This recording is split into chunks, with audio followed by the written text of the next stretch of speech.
नमस्कार दोस्तों, नवरात्रि का पावन अवसर आ रहा है। 17 अक्टूबर 2020 से इस पावन अवसर की शुरुआत होगी और 17 अक्टूबर से लेकर के 25 अक्टूबर तक ये पावन अवसर चलने वाला है। भक्तों को बहुत ही ज़्यादा सुख देने वाला ये अवसर वैसे तो तप का होता है, वैसे तो तपस्या का होता है, वैसे तो यह अवसर साधना का होता है, वैसे तो यह अवसर उपवास का होता है, लेकिन भक्तों में जो खुशी, जो उत्साह, जो उमंग, जो उल्लास ये अवसर देता है उसकी कहीं पर भी गणना नहीं की जा सकती।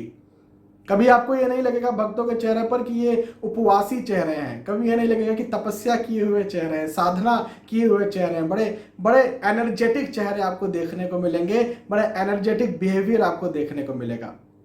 तो ये जो नवरात्रि का वक्त आता है, हम सभी साल भर इसकी प्रतीक्षा करते हैं। सारे 9 दिन वैसे तो बहुत ज़्यादा इंपॉर्टेंट होते हैं, लेकिन इस सीरीज के माध्यम से नवरात्रि पर ये एक सीरीज मैं आपको दे रहा हूं। आज इस सीरीज का दूसरा वीडियो है, पहला वीडियो ऑलरेडी आपको मिल चुका है। इस सीरीज के माध्यम से मैं आपको यह बता रहा हूं कि ये जो 9 दिन बटे हुए हैं, इन 9 अलग अलग दिनों में क्या ऐसे उपाय किए जाए और क्या ऐसे आसान से, बहुत ही कम समय लेने वाले भी, लेकिन बहुत सटीक ऐसे उपाय किए जाएं जिसके माध्यम से मां नव दुर्गा का आशीर्वाद जो है आप पर बना रहे और आप जो है अपने जीवन में सफलता पाएं।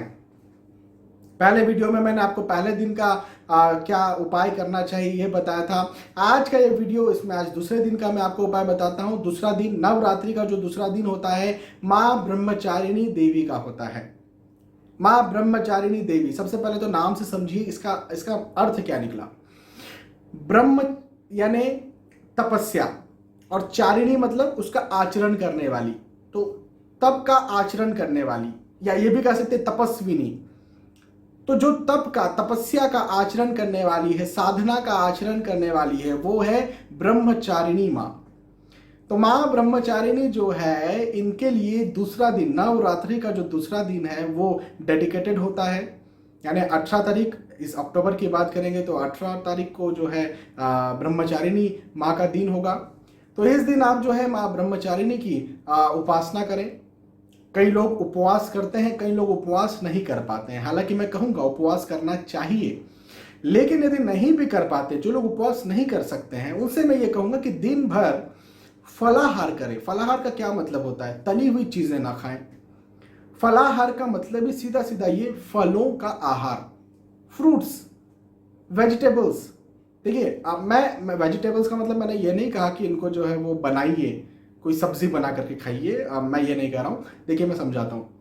फ्रूट्स में जो भी आपके फल हो सकते हैं, भाई आप जो है अनार खा सकते हैं, आप जो है वो सेब खा सकते हैं, आप टमाटर खा सकते हैं। मैं वेजिटेबल्स की बात कर रहा था, टमाटर आप जो है कच्चे की बात कर रहा हूँ, मैं पकाने की बात नहीं कर रहा। कच्चे जो है वो टमाटर खा सकते हैं, ककड़ी खा सकते हैं, खीरा खा सकते हैं। तो जो फ्रूट्स हैं या जो वेजिटेबल्स हैं, उन्हें कच्चा खाना, ऐसे वेजिटेबल्स जो कच्चे खाए जा सकते हैं, सैलड के रूप में अधिकतर कच्चे खाई जाती है वेजिटेबल्स भी। तो ये जो है आप दिन भर यदि खा सकें तो ये आपके लिए बहुत अच्छा होगा। देखिए, उपवास कौन नहीं कर सकता? जिनसे भूख सहन नहीं होती या जिन्हें कैलोरी की ज़रूरत है, जैसे जिनका गर्भधारण हुआ है, ऐसी महिलाएं जो प्रेग्नेंट हैं, भाई उन्हें ज़रूरत है भोजन की, क्योंकि उनसे भोजन जो है वो जा रहा है बच्चे को। तो सेब जो है पेट भर के खा रहे हैं। हाँ, तो ऐसा हो सकता है। जो वृद्ध हैं वो ये कर सकते हैं, बनाना, केला खा सकते हैं, दूध के साथ केला ले सकते हैं। दूध भी ऑब्वियसली उपवास में जो है वो चलता है। तो मेरा कहना यहाँ पर ये बनता है कि जिनसे उपवास नहीं होता है, जिनसे भूखा पेट नहीं रहा जाता है, जो लोग बाहर जॉब करते हैं, नौकरी करते हैं, बिजनेस करते हैं, दिन भर खाइए ना, हर 1 घंटे में खाइए। जब तक आपका पेट ऐसा लगता है आप खाली हुआ और खा लीजिए। ज़रूरी नहीं कि दिन भर उपवास करिए, लेकिन मेरा यहाँ पर कहना ये बनता है कि फलों का आहार करें। वेजिटेबल्स, जो कच्चे वेजिटेबल्स हैं उनका आहार करें। ये इस दिन, ब्रह्मचारिणी माँ के दिन जो है बहुत अच्छा होता है।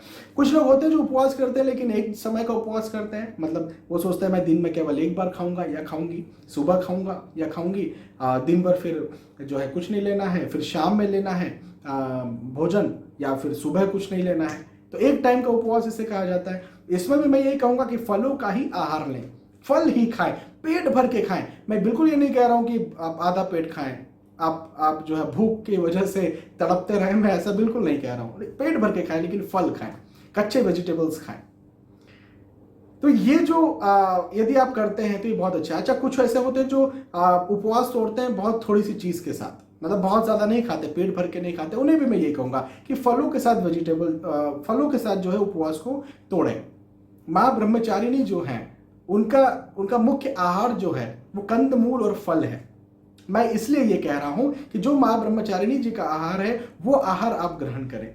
अच्छा, कंदमूल फल में स्पेशली मूल जो होता है उसे बना करके, हलवा वगैरह बना करके, उसमें बहुत सारा घी डाल करके और बनाया जाता है, फिर उसे खाया जाता है। मैं उसके जो उसका रियल जो टेस्ट है उसे चेंज करने को नहीं बोल रहा हूँ, मैं कच्चा खाने की बात कर रहा हूँ। यही माँ ब्रह्मचारिणी जी का आहार है। तो जो माँ ब्रह्मचारिणी का आहार है वो आपको इस दिन लेना चाहिए, चाहे आप भरपेट लें, चाहे आप हर 1 घंटे से लें, आपकी मर्जी, चाहे आप दिन में 1 बार लें, चाहे आप थोड़ा सा लें, क्वांटिटी आपके ऊपर निर्भर है। तो ये जरूर करना चाहिए नवरात्रि के दूसरे दिन। अगली बात यह कि मैं आपको एक मंत्र बताता हूं, वो मंत्र करना भी बहुत जरूरी है। और यदि आप उस मंत्र की 1 माला का जाप इस दिन करते हैं, वैसे तो मैं कहूंगा 2 माला का जाप करें, 1 सुबह 1 शाम में, कम से कम 2 माला का जाप करें। फिर भी यदि आप 1 माला का भी जाप करते हैं तो ठीक है, बहुत अच्छी बात है, और ज्यादा से ज्यादा जितना आप कर सकते हैं। मंत्र क्या है? या देवी सर्वभूतेषु ब्रह्मचारिणी रूपेण संस्थिता नमस्तस्मै नमस्तस्मै नमस्तस्मै नमो नमः।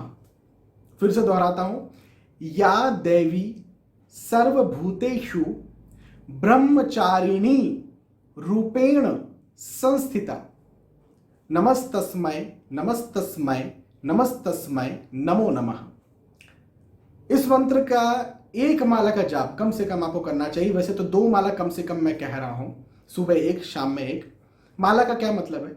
माला का मतलब है 108 टाइम्स 1 माला, यानी 108 मनकों की जो माला होती है ना, जो हम करते हैं, तो उसे कहेंगे 1 माला। 108 बार किसी मंत्र का जाप किया माला के माध्यम से, 108 मनकों वाली माला के माध्यम से 1 माला का जाप हुआ। इसका जाप आपको दिन भर में जो है वो कम से कम 2 बार आप करें। आप 2 बार नहीं कर सकते तो 1 बार तो कम से कम करें, और फिर ज़्यादा से ज़्यादा जितना आप कर सकें, तो ये आपके लिए बहुत अच्छा होगा। तीसरे नंबर पर मैं ये कहूंगा कि फलों का दान करें। कंद मूल फल, इनका दान करें, किसी को दें। अब किसे दें? तो मैं ये कहता हूं वैसे तो जरूरतमंद को दिया जाए भाई, जिसे लिटरली जरूरत है। तो जिसे आपकी जरूरत है, जो खुद फल नहीं खरीद सकते, जिनके पास इतना पैसा नहीं कि वो सेब खरीद सकें, अनफॉर्चुनेटली, दुर्भाग्य से भारत में से बहुत से लोग मिल जाएंगे जो सेब खरीदना भी जिनके लिए बहुत बड़ी बात होती है। तो ऐसे लोगों को जाकर के आप दे सकते हैं। बहुत से लोग जो है रेलवे स्टेशन, बस स्टेशन पर बैठे होते हैं, उन्हें जाकर के आप दे सकते हैं। आपके मेड हो सकते हैं, आपके चौकीदार हो सकते हैं, जो भी, मतलब आपको लगता है कि भाई ये नीडी है, इनको दिया जाएगा तो ये जरूर से खुश होंगे। मान लीजिए आपने मुझे दे दिए, तो मेरे पास तो ऑलरेडी है ना, मैं क्या खुश होने वाला हूं आपके द्वारा दिए गए सेब से। तो ऐसे व्यक्ति को दिया जाए जो कि जरूरतमंद है। ये 3 काम आप करें। यदि आप ये 3 काम करते हैं तो ये आपके लिए बहुत अच्छा होगा। इसके अलावा चूंकि माँ ब्रह्मचारिणी, जैसा मैंने पहले बताया था आपको कि ब्रह्मचारिणी का अर्थ होता है तपस्या का आचरण करने वाली, तो आपको भी इस दिन तपस्या करनी चाहिए। अब तपस्या का क्या मतलब होता है? बैठ जाएं, आप कुछ मंत्रों का उच्चारण करें। जी हाँ, कर सकते हैं। मैंने आपसे कहा ज्यादा से ज्यादा इस मंत्र का आप जाप कर सकते हैं। लेकिन कोई, यदि आपको कोई गुरु मंत्र भी है, कोई खास आपको मंत्र दिया गया है, गुरु मंत्र कुछ दिया गया है, या आपको कुछ अच्छा, जैसे हनुमान चालीसा आपको बहुत अच्छी लगती है, सुंदरकांड आपको बहुत अच्छी लगती है, श्री रामचरितमानस से आपका बहुत दिल का लगाव है, श्रीमद् भगवद गीता से बहुत दिल का लगाव है, तो इसको भी आपको पढ़ना चाहिए। ऐसे कोई साहित्य भी हो सकता है, जस्ट नॉट कि मैं धर्म की ही बात करूं, कोई साहित्य हो सकता है, कोई ऐसी पुस्तक हो सकती है, कोई किताब हो सकती है, वो आपको पढ़ना चाहिए।